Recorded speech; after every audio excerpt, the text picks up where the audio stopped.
Imigani y'imigenurano isobanuye igice cya gatatu.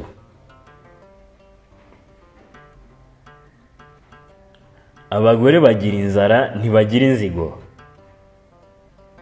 Uyu mugani usobanura ko umunyangeso nziza yita ku byamuteza imbere, inzangano akazireka.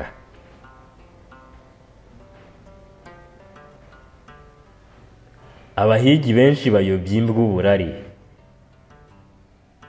Ni ukuvuga ko amategeko ya benshi ahabanye atajya ashyirwa mu bikorwa.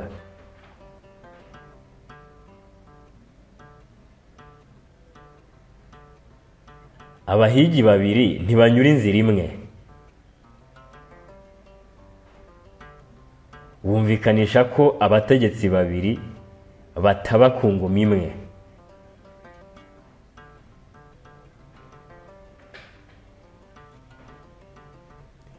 Abasangira basigana imbyiro.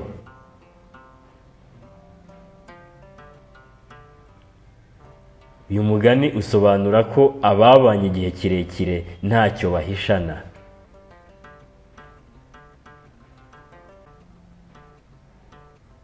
Abatutira batongana batura ukubiri. Ni ukuvuga ko abatavuga rumwe batabana.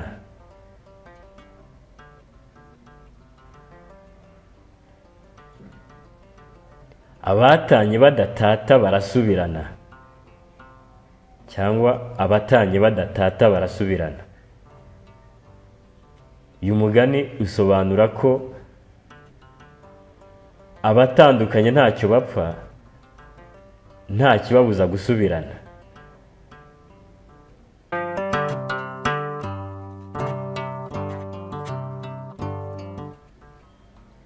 Iyo abavandimwe bavumbitse akarenge ukuramo akawe.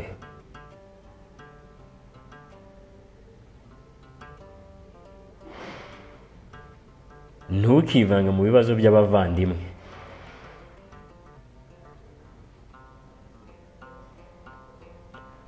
Aboro babiri ntibasangira umwerera. Ni ukuvuga ko abatindi babiri badashobora kubana.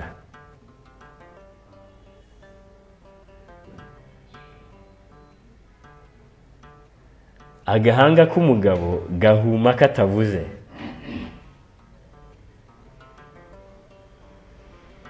Umugani wumvikanisha ko ushobora kureba umuntu ukamenya icyo atekereje kandi atavuze.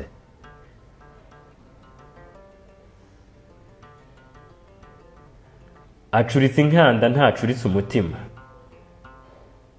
Ni umugani baca bashaka kumvikanisha ko kuba asa nabi bitavuze ko nta bwenge agira.